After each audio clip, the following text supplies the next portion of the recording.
Bonjour et bienvenue dans Night, plus d'étoiles. Je suis Orion et aujourd'hui je vous propose de partir à l'aventure avec Silas de Time to Roll pour découvrir son personnage Gabriel, chevalier du Night, héros en devenir de la geste de la fin des temps.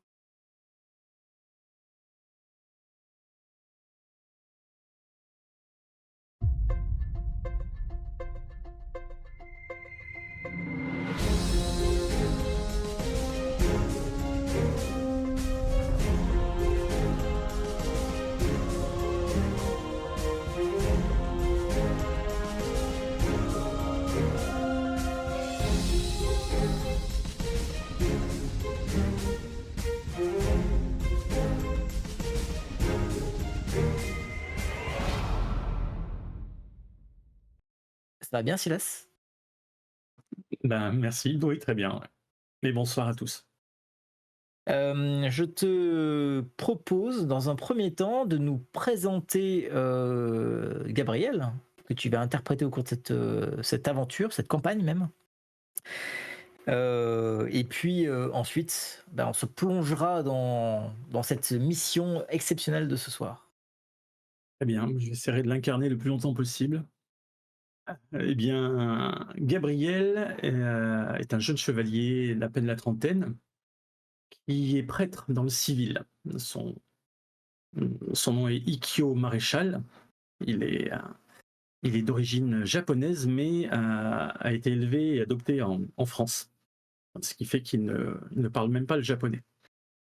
Et du moins, il l'a appris très tardivement dans sa vie. Donc, pourquoi un prêtre serait dans le Night, me direz-vous?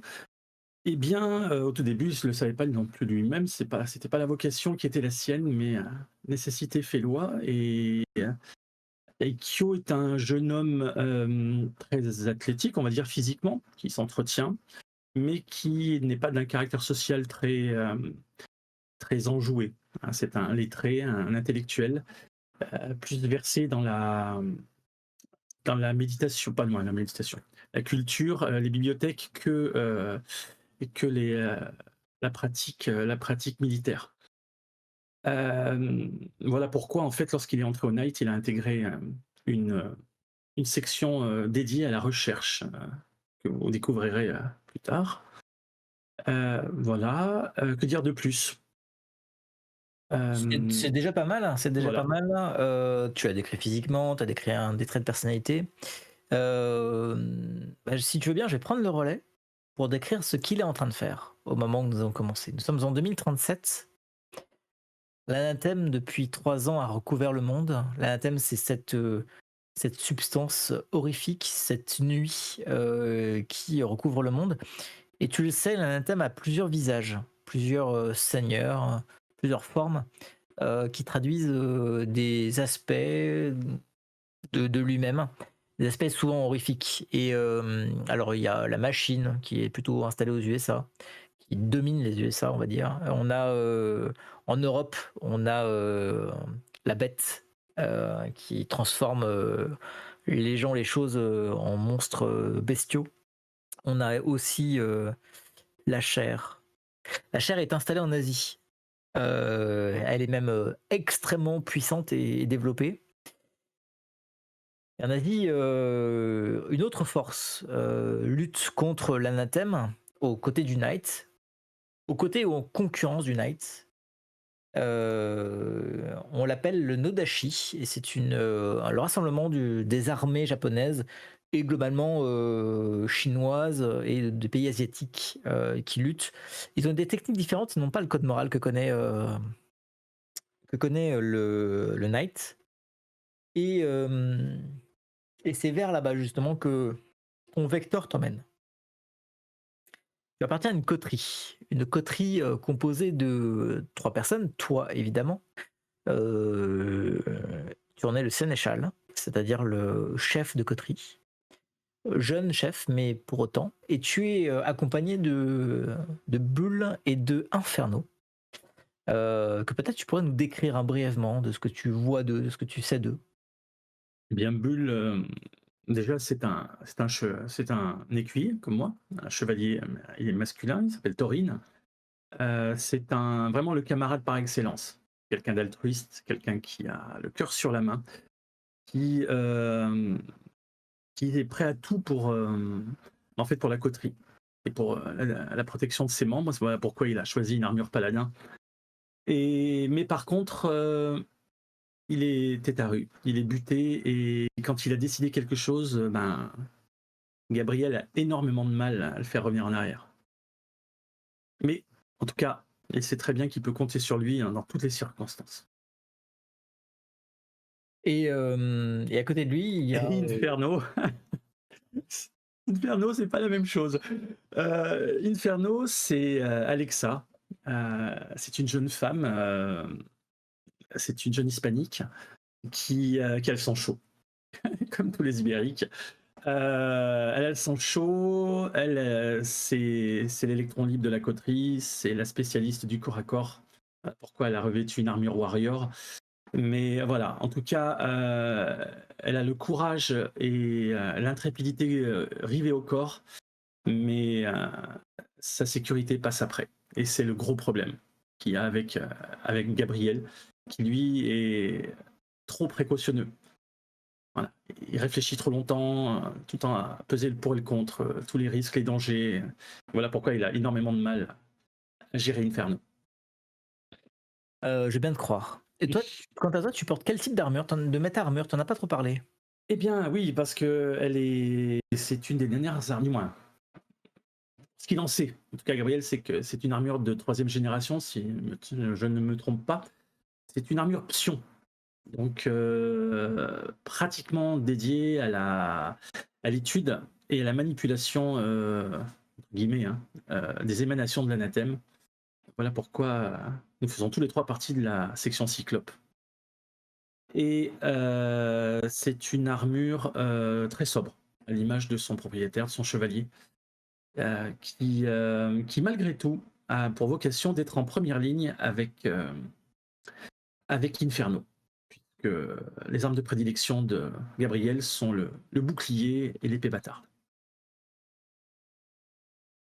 Et justement, puisque tu parles de première ligne, votre vecteur se dirige tout droit vers une zone de conflit. Pas n'importe quelle zone de conflit. Se trouve, et je vais t'emmener sur la carte du monde, se trouve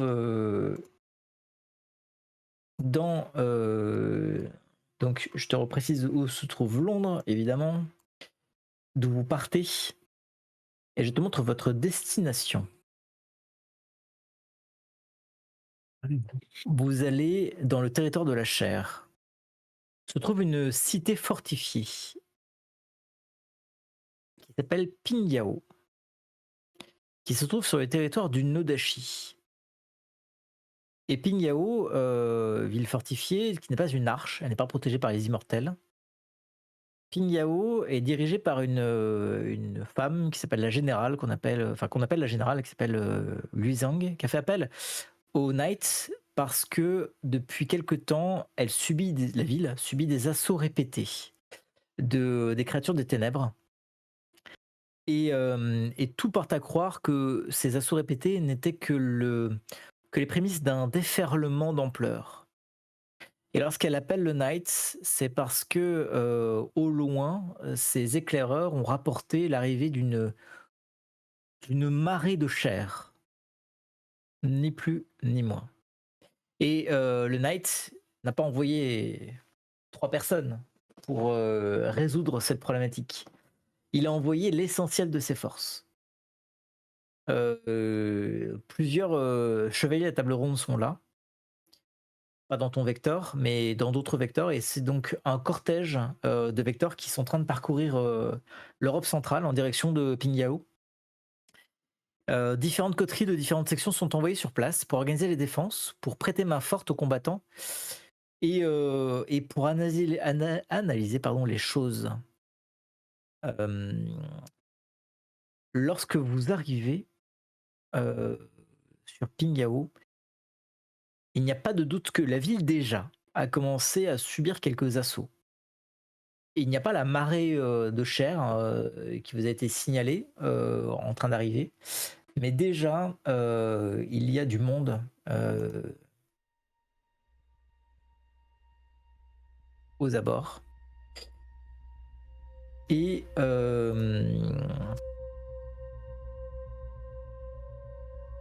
l'ensemble de la ville est dirigé par le Conseil de la Tortue.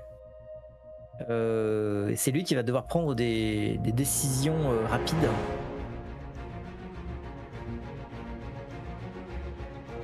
Néanmoins, il y a une horde qui avance et il va falloir rapidement prendre des décisions. Tu appartiens, ainsi que les 2 membres de ta coterie, à la section Cyclope. Et vous avez reçu comme mission, qui vous concerne. Hop, j'y arrive. D'identifier un phénomène en train d'approcher. Il s'agit d'une entité énorme et peu connue qui semble diriger l'assaut de l'anathème sur Pingyao. On l'appelle des noms que vous a donné Dagonet, le chef de la section Cyclope. On l'appelle la prolifération. Et vous devez tenter d'approcher cette créature particulièrement dangereuse, vous, membre de la section Cyclope, pour en apprendre plus sur elle et découvrir si elle possède des points faibles. Votre vecteur est en approche, d'autres se sont déjà posés. La section de Gargoyle est en train de se rapprocher de la générale et de son QG en plein cœur de Pingyao pour mener à bien une stratégie, pour s'entendre sur la façon de mener cette stratégie. Je reviens juste sur ici.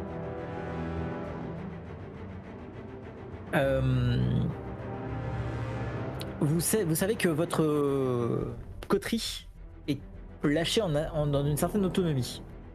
Ça sera à toi en tant que sénéchal de prendre des décisions pour elle, par rapport aux objectifs qui sont fixés, mais également, tu le sais, par rapport aux réalités de terrain. Certains chevaliers utilisent une expression, il faudra peut-être trouver de qui elle émane, mais on dit qu'un plan est une liste de choses qui n'arrivent jamais.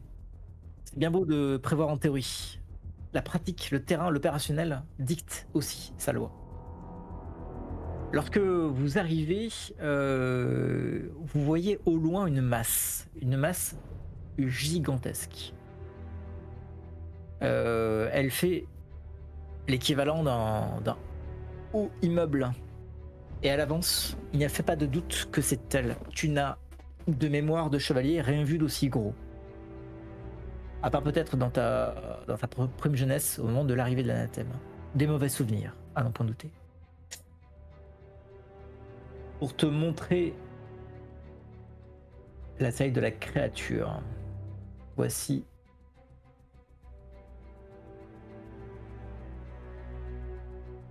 effectivement l'immensité de cet amas de corps, de chair, de dieux gigantesques, de bouches béantes, prêtes à avaler, et d'ailleurs qui ne se gênent pas pour le faire. Elle est en train d'arriver sur Pingyao, et il va te falloir décider déjà, est-ce que tu choisis d'approcher, que le vecteur s'approche vraiment de la créature, de ce géant, ou choisis-tu de rester à distance?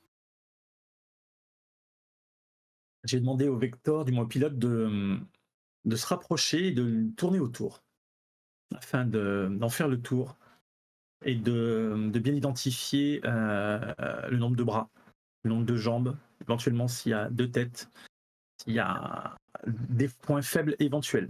J'imagine que nos vecteurs sont pas surarmés, donc on ne va pas engager le combat. D'autres le feront peut-être, mais pas nous. Non, très bien.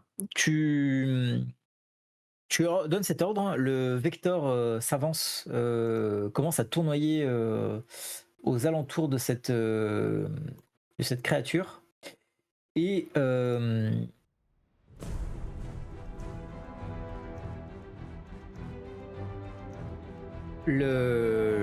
il tournoie autour de vous, sous vous, c'est une marée de chair, une marée humaine.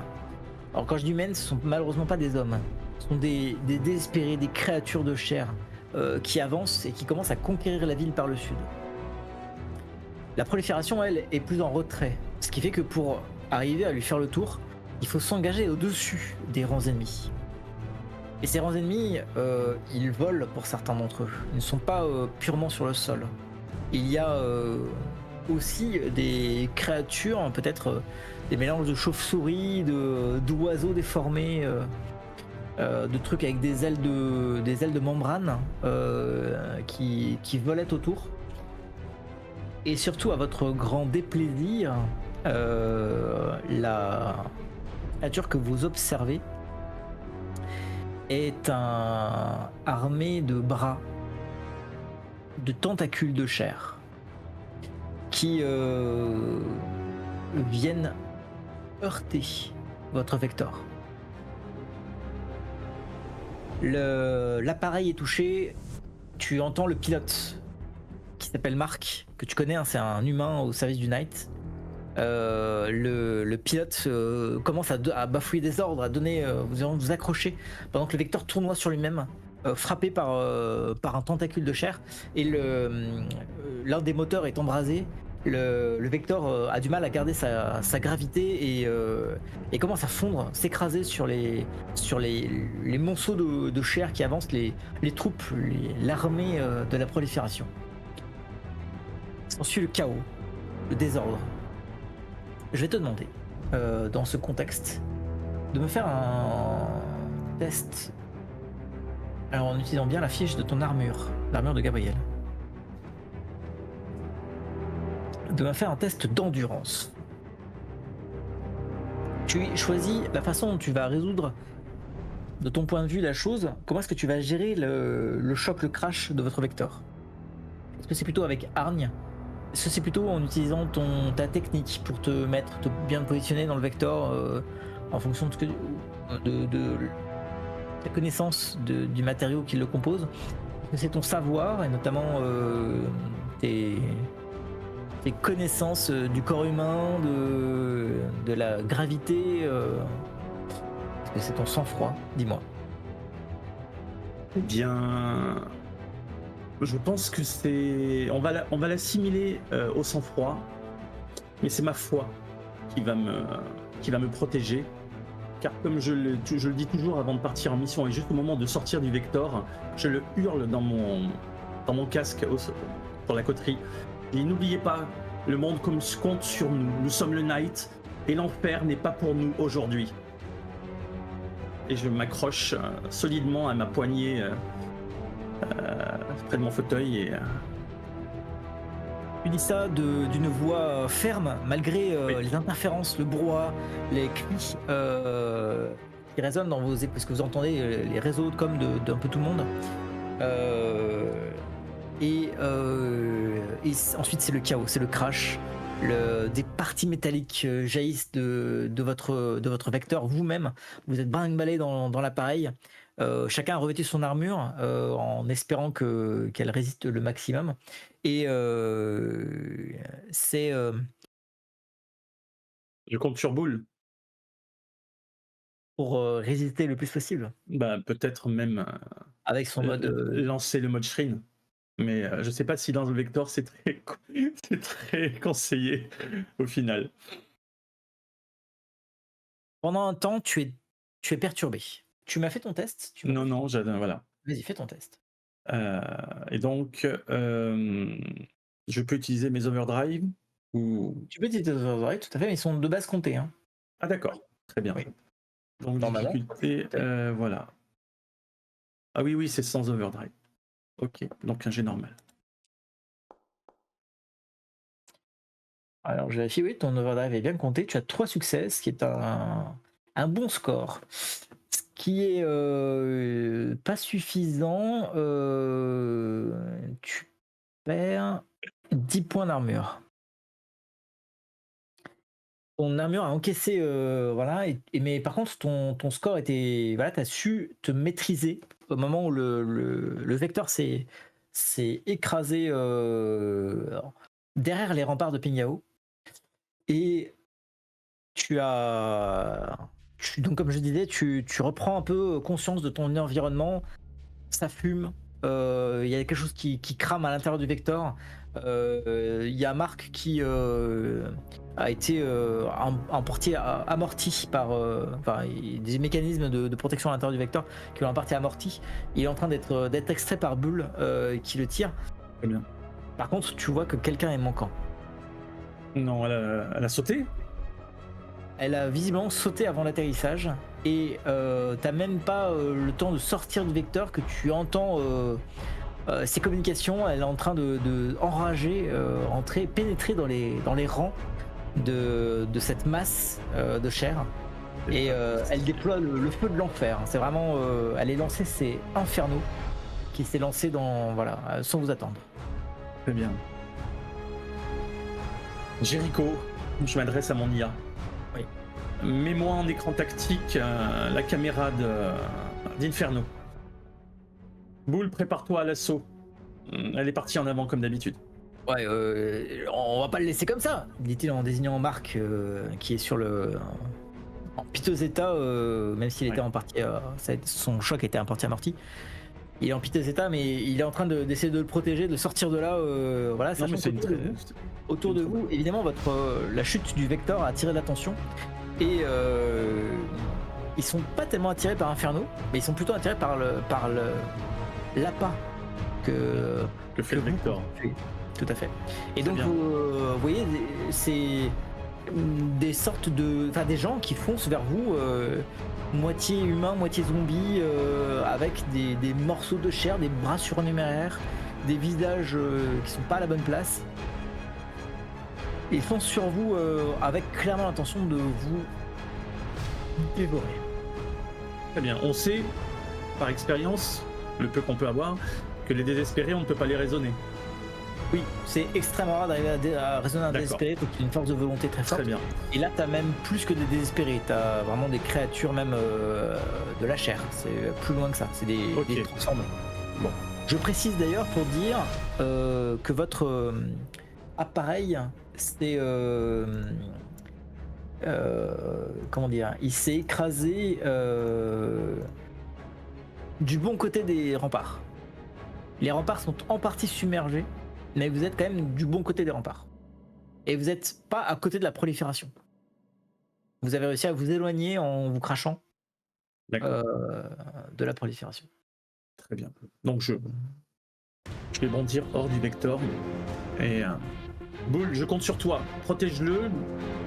Inferno et moi, on va tenter de gérer. Oui.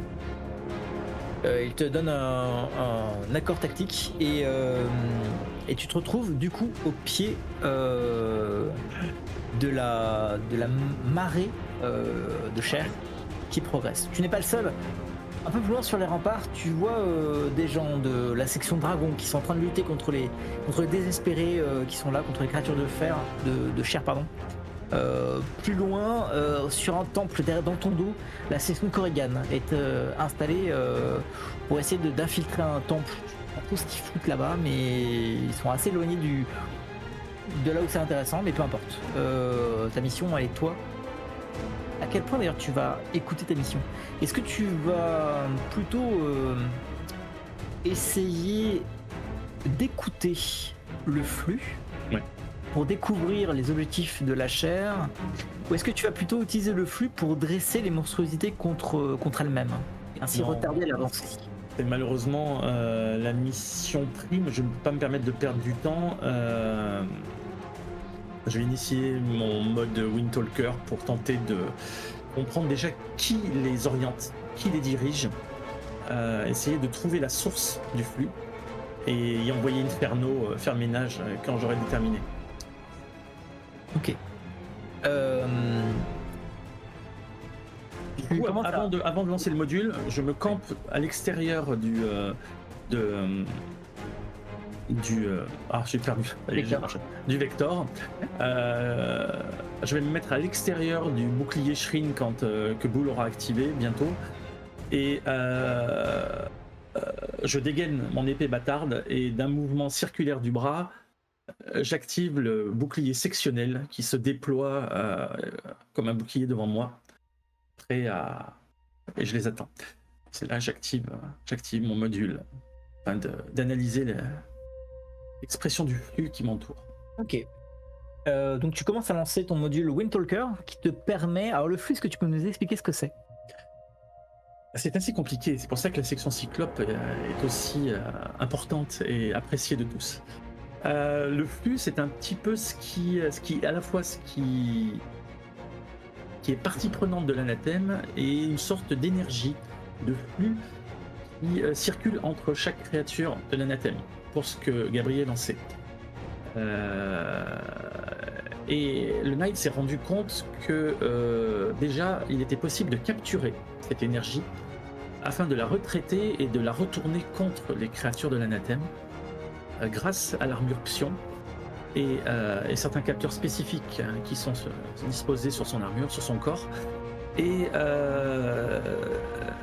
certains de ces capteurs ont uniquement pour vocation d'analyser ce flux et d'essayer de déterminer les sources, voire même de déterminer quelles sont les créatures qui en sont émettrices, qui en sont la source, et voire même où est-ce qu'elles se trouvent. Cas les plus, dans les réussites les plus pointues. Voilà.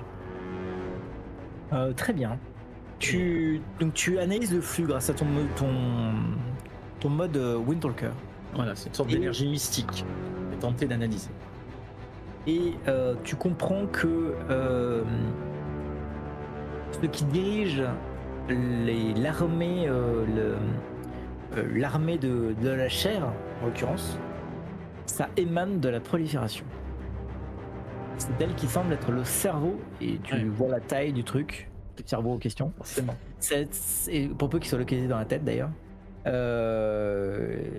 Voilà, elle avance et elle écrase les choses autour d'elle, même des fois des propres créatures de son engeance. Horde. Et la horde effectivement est soumise à elle, et il te semble que son objectif n'est pas seulement de prendre la ville, de tuer les habitants, voilà. Elle cherche quelque chose à l'intérieur. D'accord. Ok. Et tu fais cette découverte qui montre qu'elle a quand même un instinct, une volonté, et qui est, voilà, elle est majeure. Hein, non. C'est peut-être ce qu'on appelle un seigneur, tout compte fait. Gabriel n'en a jamais vu, n'a jamais trouvé d'informations sur ces créatures. Tout à fait, j'ai juste vérifié d'ailleurs s'il n'y a pas un truc qui fait que... Voilà. Elle est énorme. Je voulais vérifier si...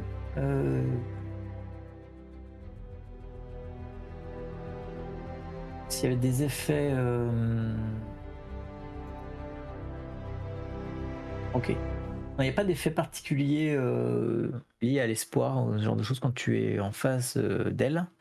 Par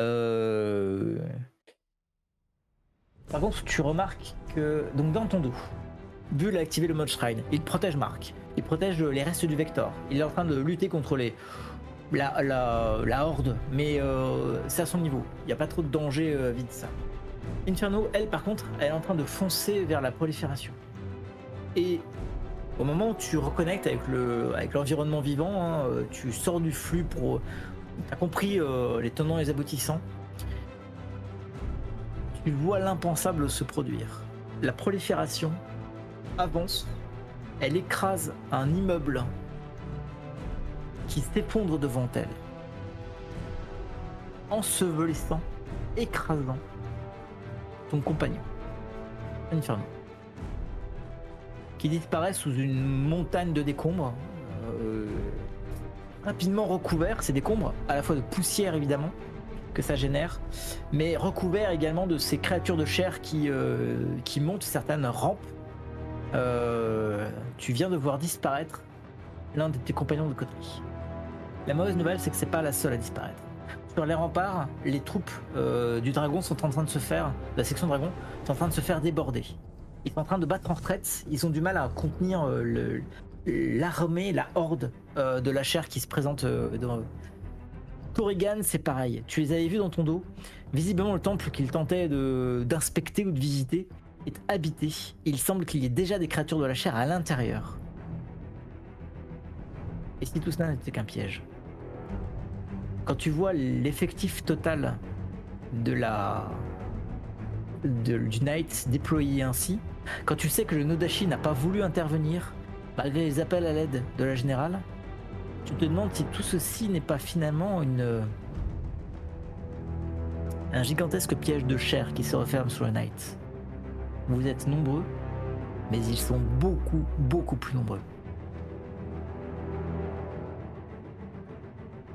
Et là, il va te falloir choisir. Tu as derrière toi Bull qui tient l'enfant. Tu sais maintenant ce que fait la prolifération ici. Tu sais qu'elle dirige ici, qu'elle cherche quelque chose. Tu peux soit aller lutter, comme a voulu le faire Inferno, contre elle directement.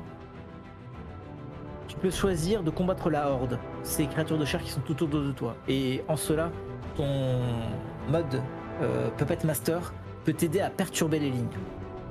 Tu peux choisir d'organiser les défenses, car il reste encore des chevaliers du Knight qui cherchent à éviter le terrible piège qui se referme sur eux. Et tu peux enfin choisir de protéger les civils, car il reste toute la population qui est en cours d'évacuation de Pingyao.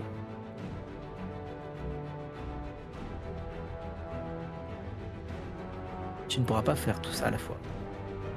C'est abominable comme choix.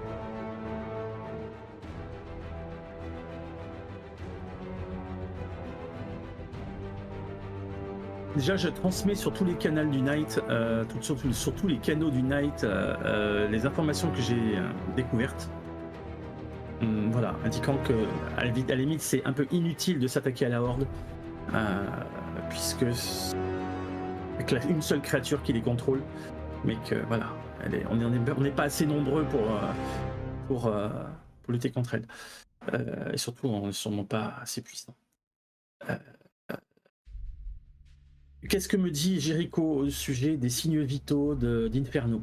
Est-ce qu'elle est encore vivante? Est-ce qu'elle est coincée sous les décombres simplement? Non. Ou pour lui, il n'y a plus de signes vitaux perceptibles. Est-ce que c'est la Horde qui brouille les données? Est-ce que c'est vraiment qu'elle est disparue? Tu ne le sauras jamais. Bien. T'as noté que sauver Inferno n'est pas dans la liste des choix disponibles? Oui, je sais bien. Non, mais c'était pour adapter mon état d'esprit. Ouais. Elle a fait son devoir. Donc, j'ordonne le repli à Bull. On emmène Marc. Non, c'est pas Marc. Si, c'est Marc. Si, c'est Marc. On l'emmène, on le transporte et on se replie afin de protéger l'évacuation des civils. Protéger l'évacuation des civils, parfait.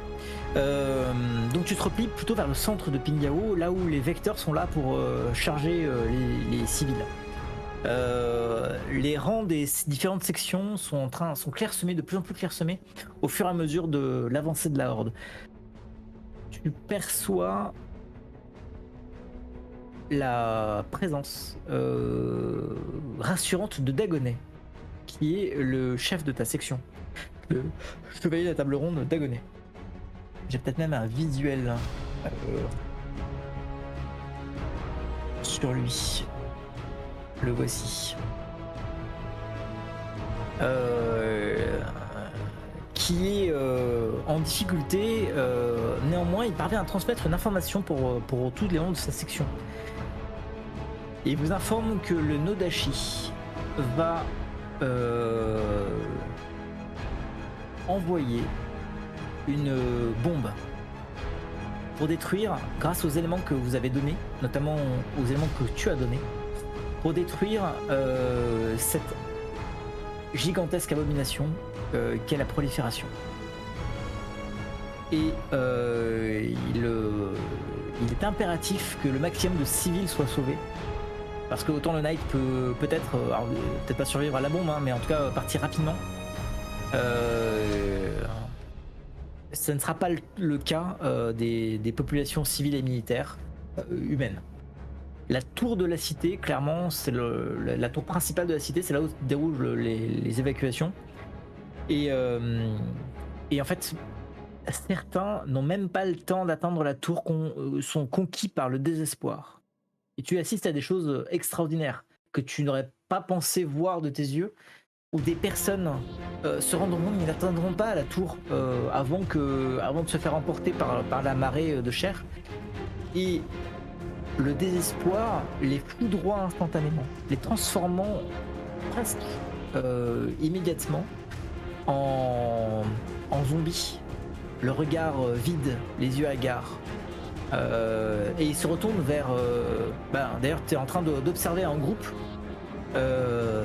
Trois de ces civils étaient en train de fuir vers la tour de la cité, accompagnant une petite fille.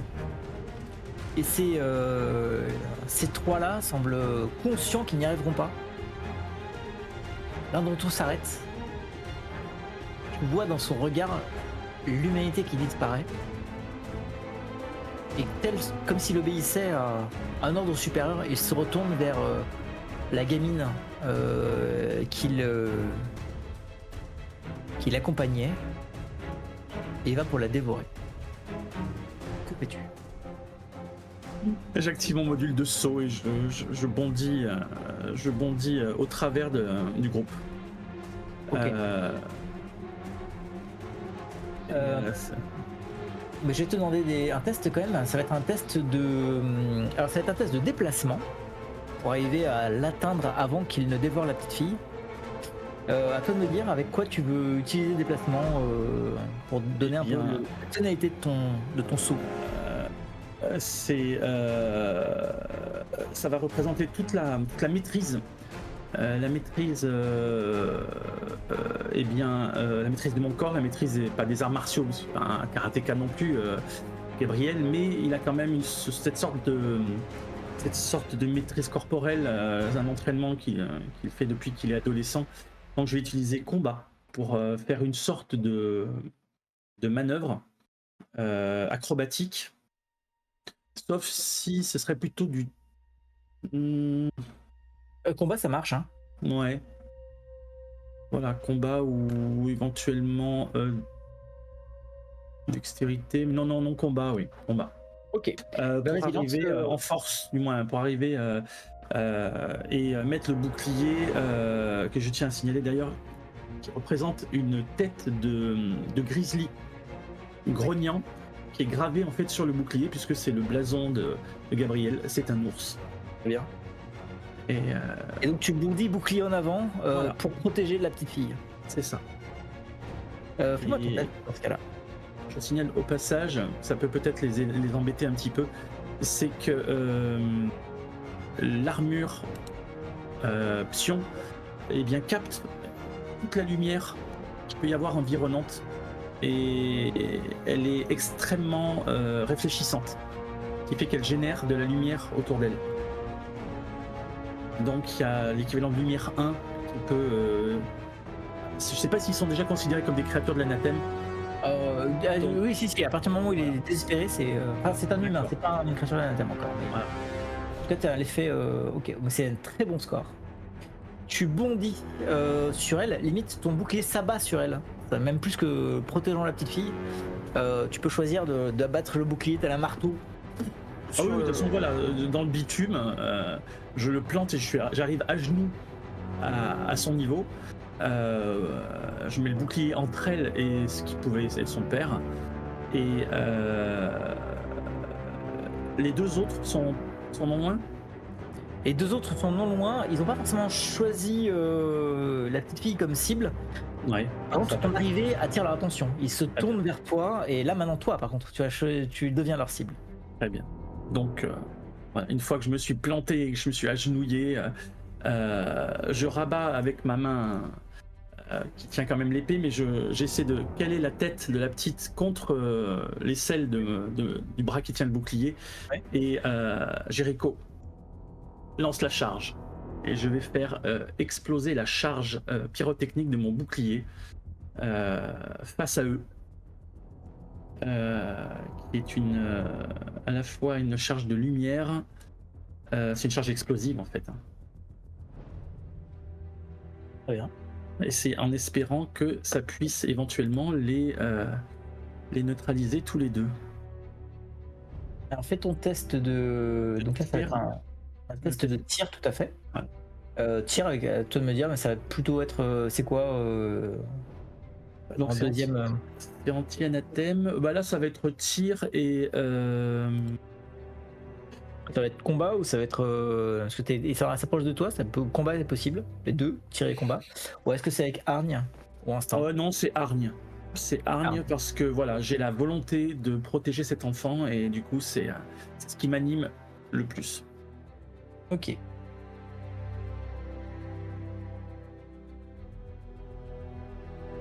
Donc j'ai pas d'overdrive.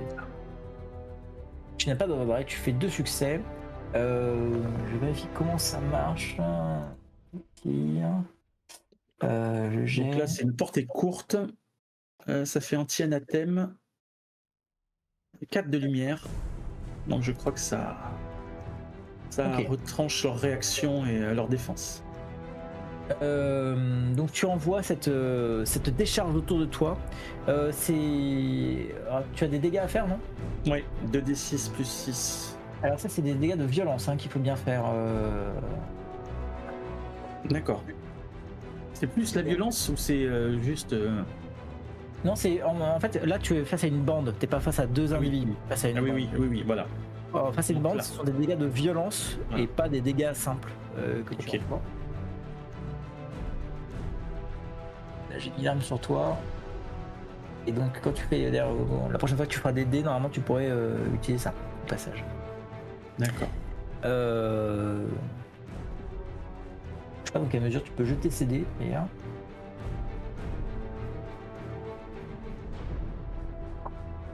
Tu peux lancer les dés en question? Alors, par contre, je ne sais plus où c'est. Hop. Prendre l'arme sur soi. Là, tu as l'arme sur toi.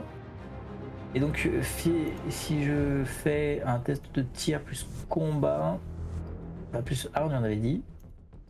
Je vois pas l'arme apparaître. Il y a peut-être un truc que j'ai pas correctement touché. Je pense que j'ai dû faire une fausse manip. Mon bouclier. Ah non, voilà, non, il est en haut. Ouais, il est en haut.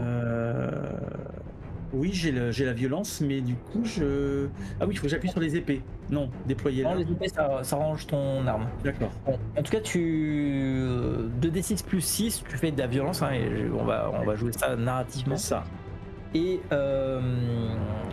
autour de toi, les deux en question sont balayés. Et voilà. D'autres créatures de chair, par contre, ont bien compris qui tu étais, à savoir un problème pour eux. Et c'est une vague, un tsunami de chair qui se dirige vers toi et la fillette. À croire que tu as vraiment attiré leur attention, tu les as vraiment rendus hargneux. J'ai une mauvaise nouvelle pour toi et une bonne nouvelle pour toi, pardon. La mauvaise, c'est que tu t'es préoccupé de cette fillette. Tu l'as protégée. Elle te devra la vie si jamais elle survit à la scène qui va suivre. Par contre, Bull, lui, a été submergé. Ce tsunami l'a emporté. Et tu vois encore les rayons de sa shrine. Il balance tout ce qu'il peut, ses grenades, etc. Ça explose. Mais il est emporté par le courant de chair qui recouvre le rempart. D'ailleurs, les remparts sont tombés désormais. Et la plupart des vecteurs du Knight sont partis. Il ne reste plus grand monde encore sur place. Toi peut-être, quelques civils qui n'ont pas pu monter. Un dernier vecteur, voilà. Miraculeusement, le Mark en question a pris ses jambes à son cou. Et il n'a pas été emporté par le tsunami. Tu sens que t'as pas suivi la scène. Mais tu penses que Bull a dû charger la marée lorsqu'elle s'est présentée. Ce qui a donné peut-être un créneau au conducteur, au pilote, pour s'enfuir. Quoi qu'il en soit, le pilote en question fuit vers la tour de la cité. Il ne reste plus que 2 vecteurs.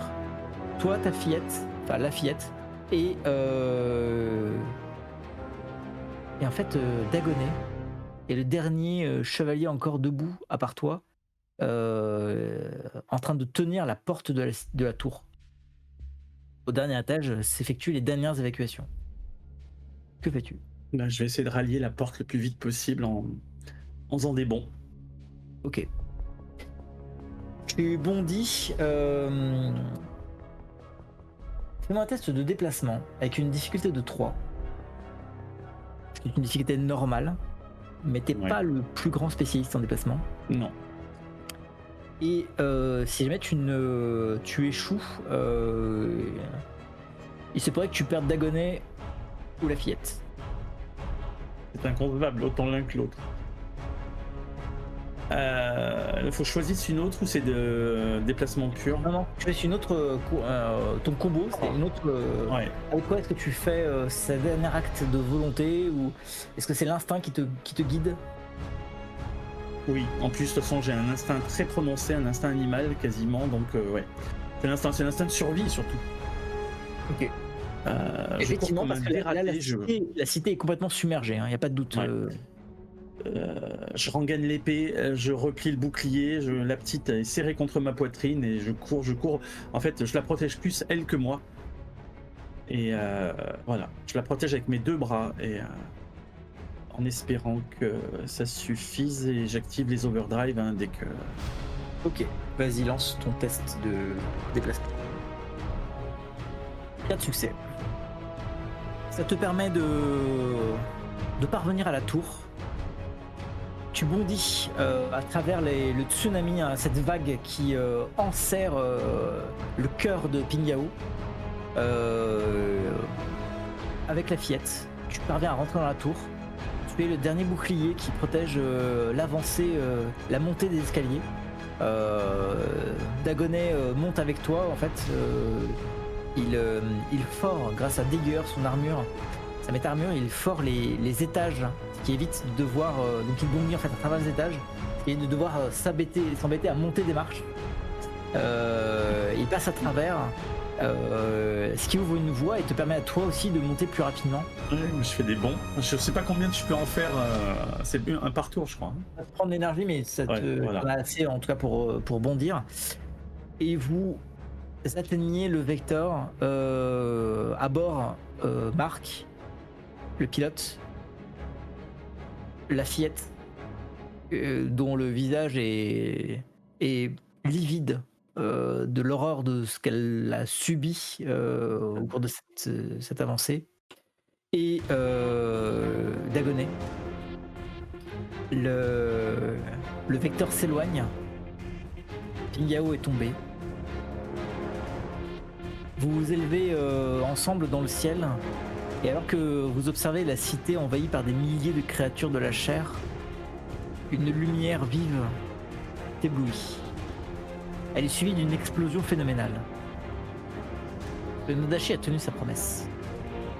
Il vient de lâcher une bombe gigantesque sur la prolifération.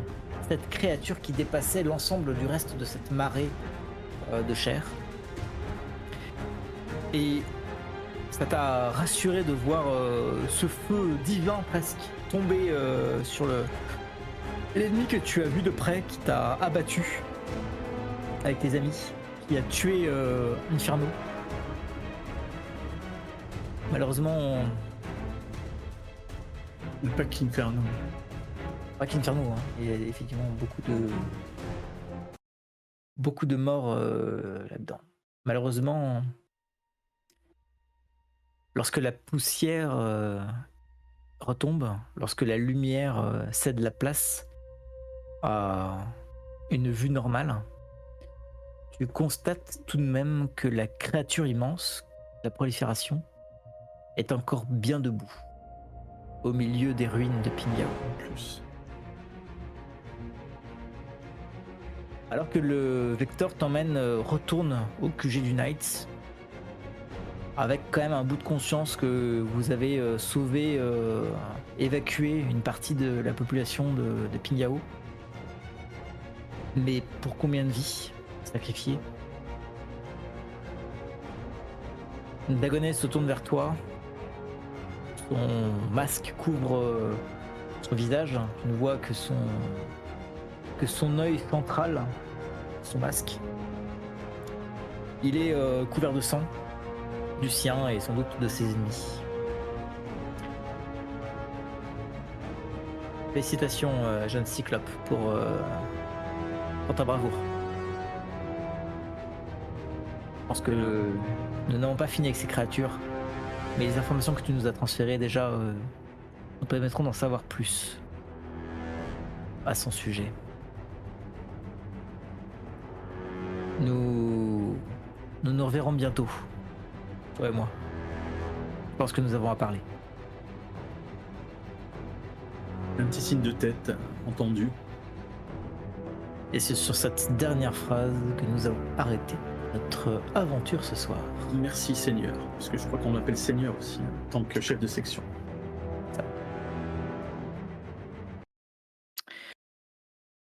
Et voilà comment s'est terminée la cité fortifiée de Pingyao. Une belle débâcle. Alors, il y a des bonnes nouvelles. La première, c'est qu'effectivement, grâce à l'intervention du Knights, il y a quand même eu des vies sauvées.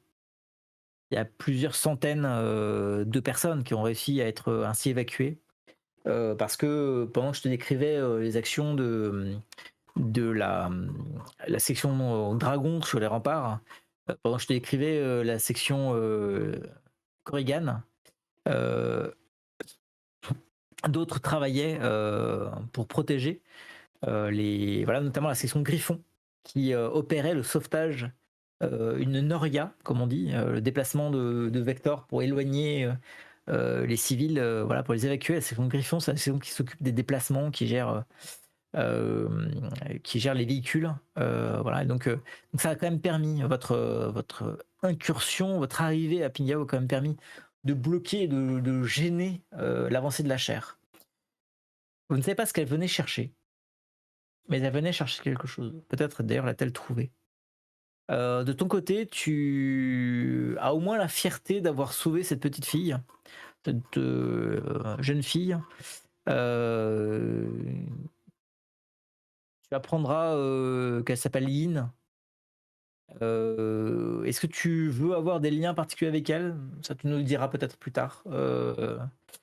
En tout cas, il n'y a pas de doute qu'elle te regarde avec des yeux, tu as été son sauveur, son ange gardien, aujourd'hui. Et heu et ce n'est pas le genre de choses qui s'oublie. Et vous voici donc de retour au bercail. Nous allons nous arrêter là pour ce soir. Eh bien, merci. Merci et je salue tout le monde. Merci de nous avoir suivis et à bientôt. À bientôt.